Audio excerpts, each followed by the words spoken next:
Tú escuchas HRZ Radio Clásica 875. A continuación vamos a escuchar el canon en re mayor de Pachelbel.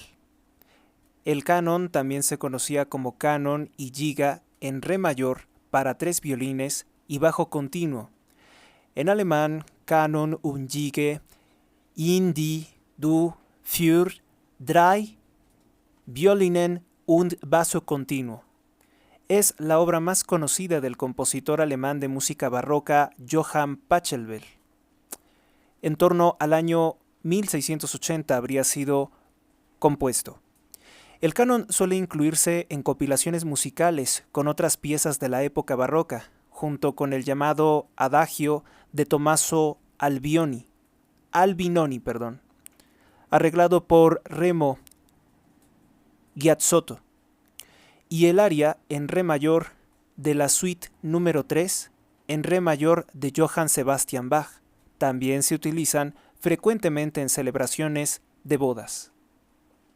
Pachelbel fue maestro de varios músicos y compositores de la reconocida familia de músicos y compositores Bach. Es curioso saber que este fue su único canon, y curiosamente es su obra más conocida, o probablemente la única conocida.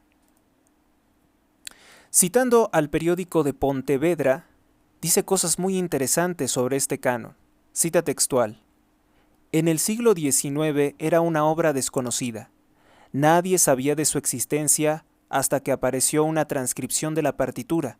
Los estudiosos calculan que Pachelbel compuso la obra hacia el año 1680, o sea, que llevaba más de 2 siglos perdida, sin que nadie la escuchara. No llamó mucho la atención ni siquiera cuando en el año de 1940 el director de orquesta Arthur Fiedler la incorporó a su repertorio. La versión de Fiedler, que es más fiel a la versión original, a lo que compuso Pachelbel, la pueden escuchar en YouTube. Pues tampoco pasó nada, no fue muy reconocida en aquel entonces. La obra siguió una senda del olvido emprendida, que había tenido desde que fue compuesta en el año de 1680. Pero, en el año de 1968, cumpliendo más de 300 años después de haberse conocido, de haberse interpretado, otro director de orquesta la recuperó. Jean-François Paillard se llamaba el buen hombre que recuperó esta excelente composición. Él falleció, por cierto, en el año 2013. Se tomó un par de libertades, un par de licencias, en hacerle cambios a la composición.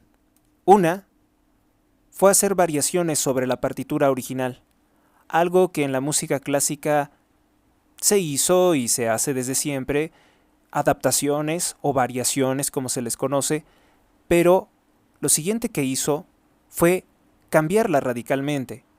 Cambió el ritmo frenético de la pieza original, tal como la interpretaba Arthur Fiedler en los años 40, y lo fue bajando y bajando hasta hacer una pieza casi irreconocible. La convirtió en una obra lenta, emotiva, épica, reconocible por todo el mundo. Y con todo y esto, tuvieron que transcurrir otros 2 años, 1968, 1969, 1970, hasta el momento en el que alguien la reprodujo en una emisora de radio. Y a partir de ese momento, la cosa se desbordó. Fue un éxito. Todo el mundo, también usted, la conoce de sobra. Quizás no por su nombre técnico, es una de las obras clásicas más reproducidas en las últimas décadas, sobre todo porque aparece en infinidad de películas, series de televisión, en las estaciones de radio de música clásica también. Entonces vamos a escuchar el canon de Pachelbel. Se le conoce así porque es el único que tuvo.